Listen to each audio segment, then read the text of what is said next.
I was in a meeting with the Japanese investors when my phone buzzed. 3 texts from my brother Tyler, each more self-satisfied than the last. Tyler, found a buyer for that old beach house of yours. Tyler, getting $200,000. You're welcome. Tyler, sold your beach shack for quick cash. You never use it anyway. I glanced at the messages and set my phone face down on the conference table, refocusing on the presentation about the Singapore expansion. Mr. Brennan? Takeshi Yamamoto, the lead investor, was waiting for my response to his question about quarterly projections. My apologies, I said smoothly. You were asking about Q4 revenue targets. We're projecting $340 million across the Asian markets, with Singapore accounting for approximately 28% of that total. The meeting continued for another hour. My phone buzzed repeatedly, but I ignored it. Whatever Tyler was doing, it could wait. When the investors finally left, I checked my messages. 12 texts from Tyler, 3 from my mother, 2 from my sister Rachel, and 1 missed call from an unknown number with a 305 area code. Miami. Mom, Tyler told me about the beach house sale. Finally. That place was just sitting there rotting. At least he got something for that dump.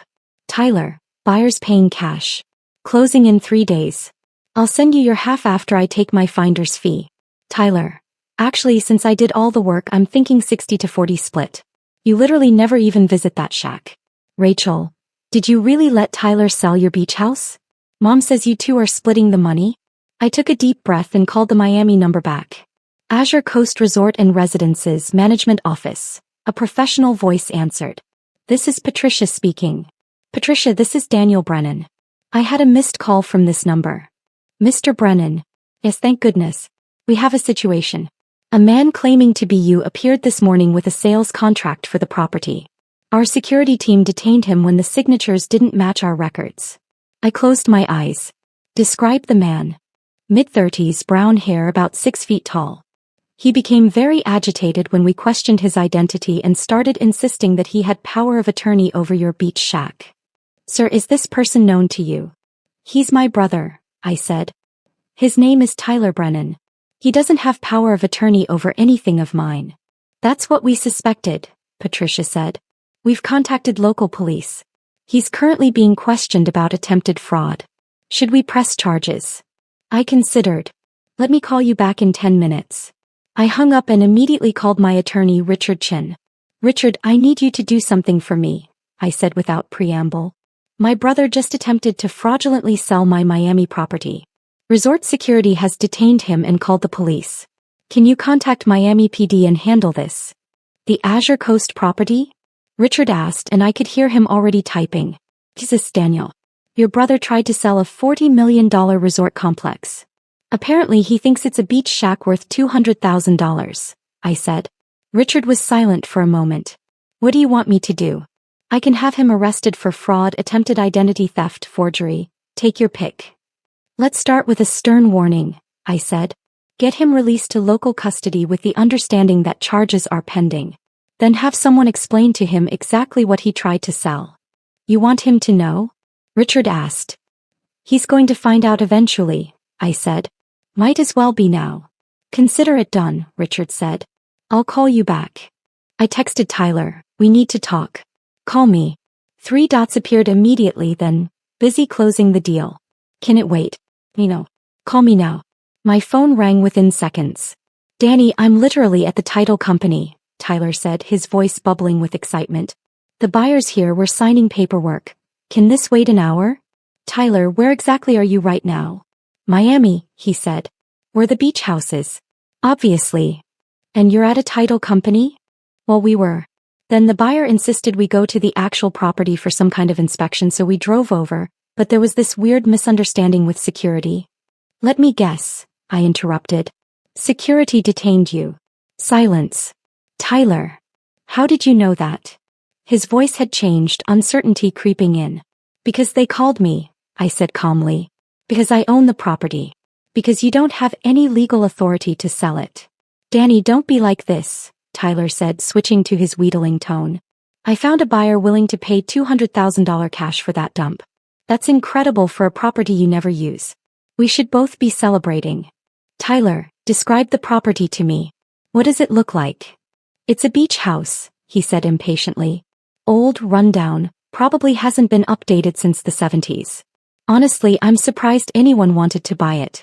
The buyer must be planning to tear it down and rebuild. Where is this beach house located? Specifically. On the beach. In Miami. Danny, what's with the interrogation? The address, Tyler. What's the address? I heard paper rustling. 2750 Ocean Boulevard. Look, security is walking over here with some woman in a suit. I need to go. Tyler, listen to me very carefully, I said. Do not sign anything. Do not say anything. Wait for my attorney. His name is Richard Chin and he'll be there within the hour. Your attorney? Danny, you're being insane. The line went dead. I sat back in my chair and waited. 30 minutes later, Richard called back. I'm at the property now. Your brother is, well, he's in shock. You told him. I showed him, Richard said. Walked him through the entire complex. All 42 luxury units, the infinity pools, the spa facility, the 5-star restaurant, the private marina. The look on his face when he realized what he'd tried to sell was priceless. And the buyer? Wasn't a buyer, Richard said. Was a real estate scammer who probably planned to forge documents and flip a fake deed. Your brother was about to get himself arrested and scammed simultaneously. Miami PD is dealing with that individual now. And Tyler. Sitting in the resort manager's office looking like he's going to be sick, Richard said. Patricia has been very professional, but I think she's enjoying this. What do you want me to do with him? Put him on the phone. There was a pause, muffled voices, then Tyler's voice barely above a whisper. Danny? Tyler.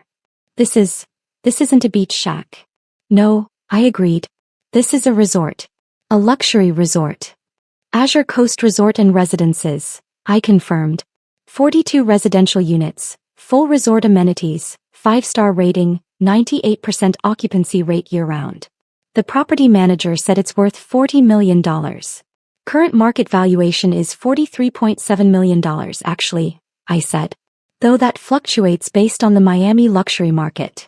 You own a $43 million resort? His voice cracked. I own several properties, I said. But yes, Azure Coast is one of them. How? Why didn't you tell anyone? You never asked, I said simply. You just assumed it was a worthless beach shack because that fit your narrative. Your narrative? The narrative where I'm the unsuccessful brother, I said. The one who made different choices than you. The one who didn't follow the family plan. That's not, he started then stopped. Okay, maybe that's fair. Tyler, what made you think you could sell my property? I found the deed in Mom's storage unit, he admitted. From when you had mail forwarded there years ago. It just said residential property, and gave the address. I googled it and found some old photos from like 20 years ago when it was just a single house. I figured you'd bought it as an investment and forgotten about it. So you decided to sell it without asking me? I thought I was helping. Tyler protested. You never talk about your finances, you drive a normal car, you live in a regular apartment. I thought you were struggling and too proud to admit it. I thought if I sold the house and gave you the money it would help you out. That's remarkably presumptuous, I said. I know, he said miserably. Danny, I'm so sorry. I almost committed fraud. Almost. Jesus, I could have gone to jail. Yes, I agreed. You could have. Are you going to press charges? I was quiet for a moment. Richard, are the police insisting on charges? They're willing to let it go as a family misunderstanding if you don't press charges. Richard's voice came from speakerphone. Though they've made it very clear to Tyler how serious this was. Then no charges, I said. But Tyler, we need to have a conversation about boundaries. Absolutely, Tyler said quickly. Whatever you want. Danny, I'm so sorry. Stay in Miami tonight, I said. I'll fly down tomorrow and we can talk in person. Richard will arrange a hotel for you. I can't afford a hotel in Miami, Tyler said quietly. I use my credit cards for the flight down here. Richard will arrange it, I repeated. The firm will cover it. After I hung up, I sat staring out my office window at the New York skyline. My phone buzzed again, my mother. Mom, Tyler says you're angry about the beach house sale? Honey, he was just trying to help. You shouldn't be upset with him for trying to get you some money. I didn't respond. Mom. Also, he says there's been some misunderstanding about the property value. He sounded very confused. Can you call me? I called her. Daniel, finally, she said. Tyler called me in a panic saying something about a resort and police, and I don't understand what's happening. Tyler tried to sell my Miami property without my permission, I said. Using forged documents. He was detained by resort security and questioned by police. Resort security? My mother repeated. The beach house has security? The beach house is a 42-unit luxury resort worth approximately $43 million, I said. Yes, it has security. Silence. Mom. Did you say $43 million? Current market valuation, yes. For the beach house. The one you bought 10 years ago for what? $400,000. I bought the original property for $380,000, I confirmed. Then I demolished it and built a luxury resort complex. I spent about $12 million on development. It's now worth $43 million. More silence. You built a resort? My mother's voice was faint. When? How? Over the past 10 years, I said. It took about 3 years to build, then 7 years of operations to reach current value. And you never mentioned this? I mentioned it several times, I said. At Thanksgiving 2015 I told you I was developing a property in Miami. You said that sounded nice and changed the subject to Tyler's promotion. At Christmas 2017 I invited you all to the grand opening. Everyone was too busy. At Easter 2019, I mentioned the resort had won a 5-star rating. Dad asked if I was still playing real estate and suggested I get a stable job. I don't remember any of this, my mother said weakly. You weren't listening, I said simply. You never have been. That's not fair, Daniel. Isn't it? I asked. Mom, Tyler literally tried to sell a $43 million resort for $200,000 because he assumed it was worthless. He assumed that because you all decided years ago that I'm not successful. Nothing I've said or done has changed that perception. You live in a small apartment, she protested. You drive a Honda. You don't act like someone who owns a resort. The apartment is 3,000 square feet in Tribeca, I said. It's worth $8 million. I keep a low profile because I prefer privacy. But you've never asked about my actual situation. You just assumed. I could hear her breathing on the other end of the line. How many properties do you own? She finally asked. 7, I said. The Miami Resort, a hotel in Charleston, a boutique property in Savannah, 3 residential buildings in Brooklyn, and my Tribeca apartment. Total portfolio value is approximately $127 million. $127 million, she repeated numbly. Give or take, I said. The market fluctuates. And you never told us? I tried to tell you, I said. You weren't interested. You were too busy comparing me to Tyler and finding me lacking. Your brother has a good job, she said defensively. He's a marketing director. Making $140,000 a year, I finished. I know. It's a respectable position. Good for him. And you? My properties generate about $14 million annually in net income, I said. After expenses, property management, and taxes. The phone was very quiet. Mom. I need to sit down, she said. I'm sitting down. I need to lie down. Are you okay? My son owns $127 million in real estate and generates $14 million a year in income, and I've been feeling sorry for him, she said, voice rising slightly. Your father and I have been worried about you for years. We thought you were barely scraping by. Why would you think that? Because you never spend money, she said. You don't take vacations, you don't buy nice things, you live simply. I take plenty of vacations, I interrupted. I just don't post about them on social media. And I do buy nice things, I just don't show them off. Mom, I've been to 30 countries in the past 5 years. I collect art. I have a Banksy and 2 Warhols. I'm perfectly happy with my life. But you seem so ordinary, she said helplessly. That's intentional, I said. I don't need external validation. I built wealth for security and freedom, not for show. Does anyone know about this? My close friends, my business partners, my attorney, my accountant, I said. The people who matter know. And your family doesn't matter? She sounded hurt. My family never asked, I said quietly. And when I tried to share, you weren't interested. So I stopped trying. He was crying now. I'm so sorry, Daniel. We've been terrible to you. Not terrible, I said. Just dismissive. You had a certain idea of who I was, and you never questioned it. Your father is going to die when he finds out, she said. He's been telling everyone you're struggling, that you made poor choices, that you should have gone into finance like he wanted. Dad can think whatever he wants, I said. It doesn't affect my life. Will you tell him? Or should I? You can tell him, I said. I'm flying to Miami tomorrow to deal with Tyler. I'll call Dad when I get back. Tyler feels terrible, she said. He really thought he was helping. Tyler committed fraud, I said flatly. He forged documents and attempted to sell property he didn't own. That he thought he was helping doesn't make it legal. But you're not pressing charges? No, I said. Because he's family. But this conversation needs to happen. All of you need to understand that you can't just make assumptions about my life. We understand now, she said. Do you? I asked. Or do you just understand that I'm wealthy? Because those are two different things. She had no answer for that.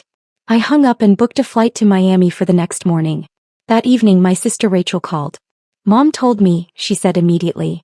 About the resort. About everything. Danny, I'm freaking out.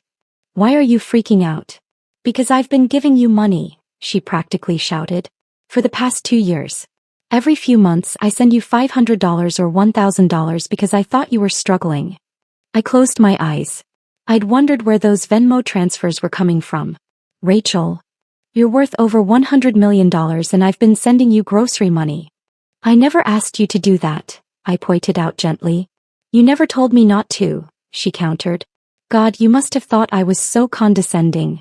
Here's some money, poor brother Danny who can't make ends meet. I thought you were being kind, I said honestly. I appreciated the gesture even though I didn't need it. Why didn't you tell me to stop? Because it made you feel good to help, I said. And it didn't hurt me to accept. What was I going to do, tell you I make more in a month than you make in a year? That seemed cruel. I make $85,000 a year as a teacher, she said. You make $14 million. Danny, the math on that is insane. Your job is more important than mine, I said. You're shaping young minds. I just collect rent. You built a luxury resort from nothing, she corrected. You created jobs, provided a service, built something beautiful. Don't diminish that. Thanks, Rach. I'm coming to Miami, she announced. I'm taking a personal day and I'm coming with you tomorrow. Someone needs to be there for the Tyler conversation and it should be someone who's not angry. I'm not angry, I said. You're disappointed, which is worse, she said. Tyler almost went to jail, Danny. He's probably traumatized. Let me come. Fine, I said. But you're flying commercial. I'm taking the jet. Silence. You have a jet? Fractional ownership, I said. I own 25% of a Citation X. It's more cost-effective than first class when you travel as much as I do. Of course you have a jet, she said faintly. Why wouldn't you have a jet? Is there anything else I should know? Do you own an island? A yacht? A professional sports team? No island, no yacht, no sports team, I said. Just real estate. Just real estate, she repeated. Just $127 million in real estate. $127 million is the current valuation, I said. I have about $34 million in mortgage debt across the properties, so my net equity is closer to $93 million. Oh, only $93 million, she said. That makes it so much more relatable. I couldn't help but laugh. I'll text you the flight details, I said. We leave at 8 a.m. I'll be there, she promised. Danny? I'm really sorry we didn't see you. The real you. It's okay, Rach. It's not, she said. But I'm going to do better. We all are. The next morning, Rachel met me at Teterboro Airport. She stared at the Citation X for a full minute before speaking. This is your plane. 25% my plane, I corrected. It has your initials on the tail. The ownership group voted on the registration, I said. Come on, we're cleared for takeoff. The flight to Miami took 2.5 hours. Rachel spent most of it asking questions about my properties, my business strategy, my life. Actually listening. It was nice. We landed at Miami Executive Airport and took a car service to Azure Coast. Rachel's jaw dropped when we pulled up to the property. This is yours, she said, staring at the gleaming white towers, the pristine beach, the immaculate grounds. You built this. Technically, I hired architects and contractors to build it, I said. But yes, it's my project. Patricia, the resort manager, met us in the lobby. Mr. Brennan, welcome. Your brother is in the business center. He's been subdued. Thank you, Patricia. This is my sister, Rachel. Pleasure to meet you, Patricia said warmly. Would you like a tour of the property before meeting with your brother? Rachel looked at me pleadingly. Sure, I said smiling. Let's do the tour. Patricia showed us everything. The residential units with their floor-to-ceiling windows and private balconies. The infinity pools overlooking the ocean. The spa that had won awards from Travel Plus Leisure. The restaurant helmed by a James Beard-nominated chef. The private marina where residents kept their yachts. Rachel was silent throughout, just taking it all in. Finally, Patricia led us to the business center. Tyler sat at a desk, staring at a laptop screen. He looked like he hadn't slept. Tyler, I said. He jumped up. Danny. Wait. I didn't know you were coming, Ratch. Moral support, Rachel said, hugging him. For both of you. We sat down in the small conference room. Tyler couldn't meet my eyes. I've been doing research, he said quietly. All night. About this place, about your other properties. Danny, you're one of the most successful real estate developers in the Southeast. I do okay, I said. You do way better than okay, Tyler said. The hotel in Charleston was featured in Architectural Digest. The Brooklyn buildings have a waiting list of like 500 people. You're not just successful, you're elite-level successful. And yet you thought I owned a worthless beach shack, I said. He flinched. I know. I was stupid. I was presumptuous. I was. You were operating on assumptions, I interrupted. Assumptions our family has held for years. That I'm the unsuccessful brother. The one who didn't follow the plan. The one who needs help. You've never corrected us, Tyler said defensively. You could have told us the truth. I did tell you the truth, I said. Multiple times. You just didn't believe it fit your narrative, so you dismissed it. Rachel cleared her throat. I think what Danny's saying is that we all, including me, decided who he was without actually asking or listening. We made him the family project, the one to worry about without ever checking if that was accurate. Tyler was quiet for a moment. You're right. We did. And I'm sorry, Danny. Not just for trying to sell your property, but for not seeing you. The real you. Apology accepted, I said. But Tyler, this can't happen again. You can't make decisions about my life without consulting me. You can't assume you know what's best for me. I know, he said. I really do know now. God, when the police were questioning me, when I realized what I'd almost done. Danny, I could have cost you millions in legal fees, damaged your reputation, created liability issues. I was so focused on my idea of helping that I didn't consider the consequences. What made you think you even had access to my deed? I asked. It was in Mom's storage unit, Tyler said. From years ago when you had mail forwarded there. I was helping her clean it out and found a box of your old documents. The deed was there and I thought I'd found a solution to what I perceived as your financial struggles. Without asking me if I was actually struggling, I pointed out. Without asking, he admitted.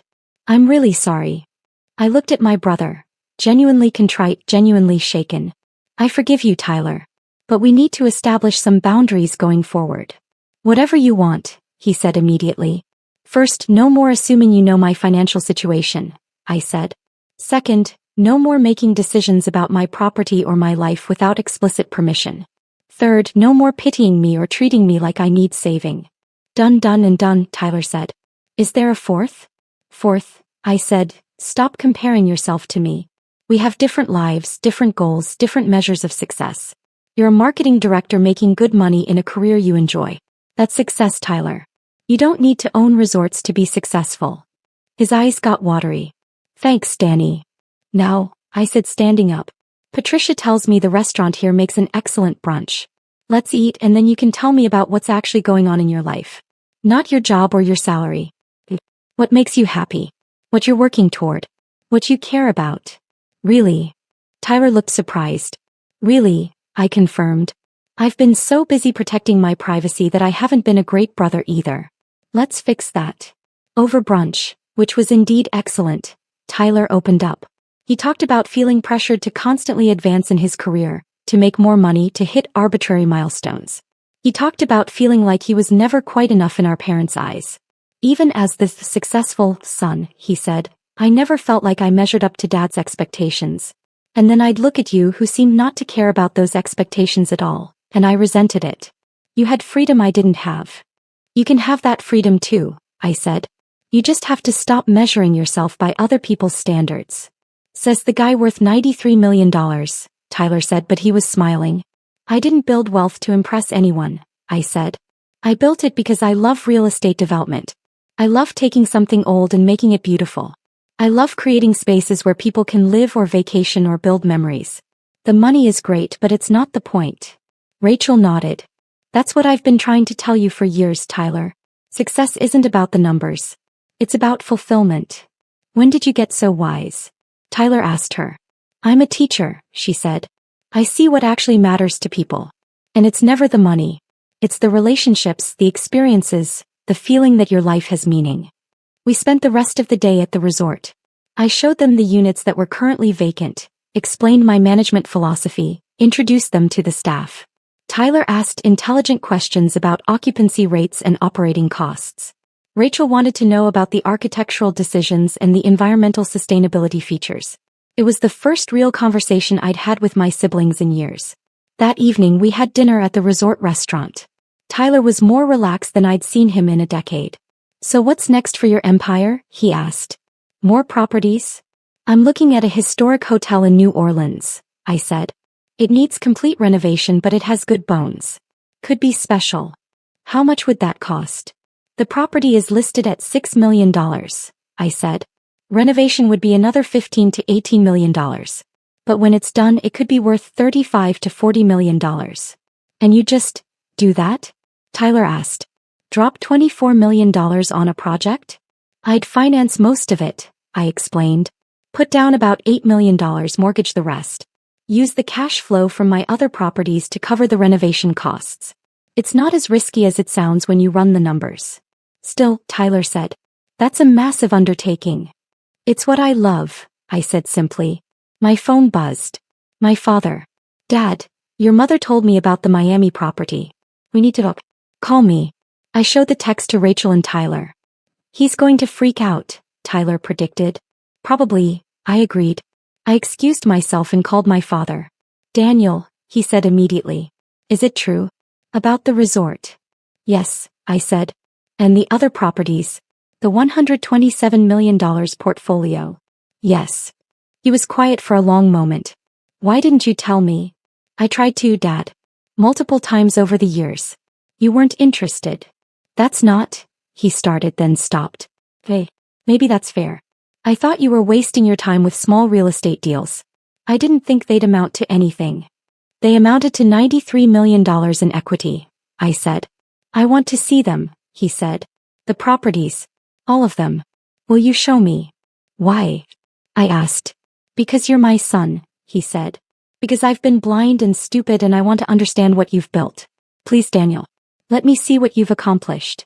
I thought about it. Hey. But Dad, this isn't about impressing you. This is about you understanding that I've been successful all along. Just not in the way you expected. I know, he said quietly. I'm starting to understand that. Will you forgive me for not seeing it sooner? I forgive you, I said. But we need to establish the same boundaries I set with Tyler. No more assumptions. No more comparisons. No more pressure to be someone I'm not. Agreed, he said. When can I see the properties? Come to Miami this weekend, I said. I'll show you Azure Coast first. Then we can fly to Charleston and Savannah if you want. I'll be there, he promised. Daniel, I'm proud of you. I should have said that years ago. Thanks, Dad. After I hung up, I returned to the table. Rachel and Tyler looked at me expectantly. Dad's coming to Miami this weekend, I said. He wants to see the properties. Character growth arc, Rachel said approvingly. I like it. Do you think they'll actually change? Tyler asked. Or is this just because they know you're rich now? Honestly, I don't know, I said. But I'm willing to give them the chance to try. That's big of you, Tyler said. After everything. They're still family, I said. Flawed human family. Everyone deserves grace. Over the next few weeks, my family made genuine efforts to see me differently. My father visited all 7 properties, asking detailed questions and actually listening to the answers. My mother stopped sending me articles about good job opportunities and started asking about my renovation projects. Tyler apologized at least a dozen more times and started running his own decisions by me before acting on assumptions. Rachel and I got lunch every week, building the sibling relationship we'd never really had. They all asked why I lived so modestly despite my wealth. I explained that I didn't see the point in ostentatious displays.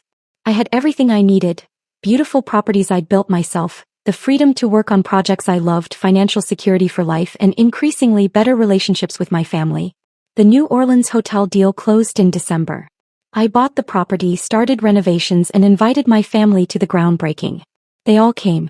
Standing in the gutted lobby of what would become a beautiful boutique hotel, surrounded by my family who finally saw me for who I actually was, I felt genuinely content. Tyler stood beside me looking at the architectural plans. "This is going to be incredible when it's done." "It is," I agreed.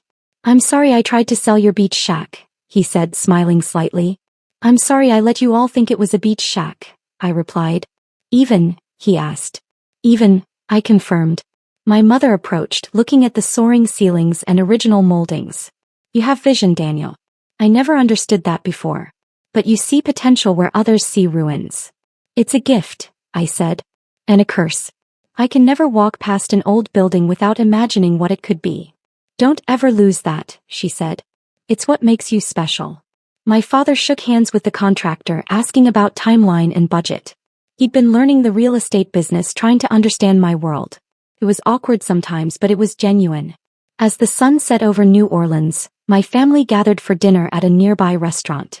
For the first time in memory, they asked about my life without comparing it to anyone else's. They listened when I talked about my projects. They saw me. Tyler raised his glass. "To Danny. For building an empire while we weren't looking. And for not completely writing us off when we were too blind to see it." "To Danny," everyone echoed. I raised my own glass. "To family. Flawed, complicated, but worth the effort." We drank, and for the first time in years, it felt like we were actually together. Not because I'd proven my worth through wealth, but because they'd finally taken the time to see who I actually was. And I'd given them the grace to grow. Sometimes that's all family can really ask of each other.